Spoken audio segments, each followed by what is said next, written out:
Ma'am मैं आपसे जानना चाहेंगे कि जब भी हम देखते हैं कि स्किन बर्न हो जाता है किसी भी कारण से, कि हाथ अगर जल जाए, तो लोग अपने मन से कुछ भी करते हैं, बर्फ़ लगा लेना, हाथ में पड़ना मतलब पानी में हाथ डाल देना या कोलगेट लगा लेना ताकि ठंडा हो जाए। तो ऐसे में आपसे जानना चाहेंगे क्या ये सब जो कर रहे हैं ये सही है या गलत है? आपसे जानना चाहेंगे। जी, thank you Muskan. Skin burn एक बहुत कॉमन समस्या है। अभी दिवाली का त्योहार गया तो बहुत सारे बच्चे पटाखे जलाते वक्त थोड़ा सा केयरलेस हो जाते हैं और कहीं से स्किन में छींटे उड़ जाते हैं या बर्न हो जाता है, तो उसके वजह से स्किन के जो लेयर्स है उसमें स्किन नेक्रोसिस हो जाने की वजह से इन्फ्लेमेटरी रिएक्शन हो जाती है, दर्द होने लगता है क्योंकि जो नसें हैं वो खुली हो जाती है और वो पेन सेंसेशन कैरी करती है और जलन होना कॉमन है। जितना स्किन का हिस्सा जला हुआ है, जितने डीप तक जला हुआ है, उसके वजह से उसके डिफरेंट हम ग्रेडिंग करते हैं, टाइप्स होते हैं।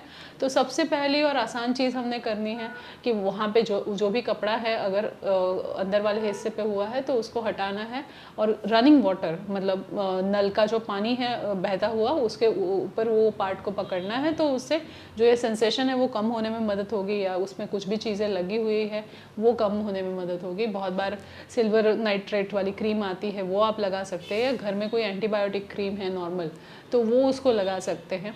डॉक्टर की सलाह ज़रूर लें और उसके हिसाब से, क्योंकि जो स्किन खुली हो जाती है तब उसमें इन्फेक्शन होने के चांसेस ज़्यादा होते हैं। कभी कभी वहाँ ब्लिस्टर हो जाते हैं, पानी भर जाता है, तो उसके वजह से भी पेन, जलन, ये सेंसेशन कॉमनली होती है।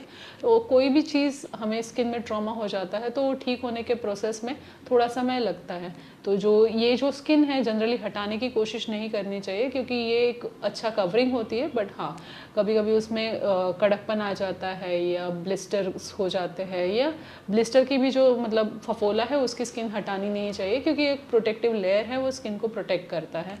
तो आप डॉक्टर की सलाह ज़रूर लें क्योंकि बर्न कितना डीप है उसकी ग्रेडिंग होना, उसके हिसाब से एक एंटीबायोटिक, एंटी इन्फ्लेमेटरी कोर्स लेना बहुत ज़्यादा ज़रूरी है। रनिंग वाटर में कभी भी हाथ या जो भी जहाँ पे भी बर्न हुआ है वो हिस्सा रनिंग वाटर में रखना कभी भी मत भूलिए। घर की होम रेमेडीज़ जैसे हल्दी है या टूथपेस्ट है ये सब मत लगाइए, उससे इन्फेक्शन होने के चांसेस ज़्यादा बढ़ जाते हैं। और थोड़े लूज़ कपड़े पहनिए। बहुत बार ऐसा होता है कि महिलाएं कुकर वगैरह यूज़ करती है, कढ़ाई यूज़ करती है तो तेल के छींटे पड़ जाते हैं, तो उनके वजह से भी मार्क्स हो सकते हैं या फफोले हो सकते हैं।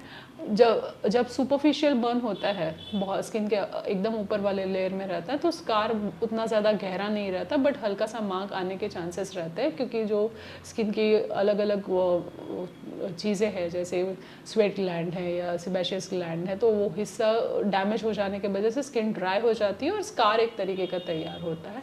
कभी कभी जिन लोगों को एक टेंडेंसी रहती है कि जिनके स्कार थोड़े मोटे रहते हैं तो उनको वहाँ पे कड़क स्कार आने के भी चांसेस रहते हैं जिसमें और ज़्यादा ट्रीटमेंट की ज़रूरत हो सकती है। तो एक बार जो अक्यूट एपिसोड है, मतलब जब भी आपको ये लगा है उसका अच्छे से इलाज होना, निदान होना बहुत ज़्यादा ज़रूरी है। और उसके जो एक बार स्किन हील हो जाती है उसके बाद भी उसको एक प्रोटेक्टेड रखना और जो प्रॉपर ट्रीटमेंट है स्कारिंग रिड्यूस करने के लिए या पिगमेंटेशन रिड्यूस करने के लिए वो आप ले सकते हैं।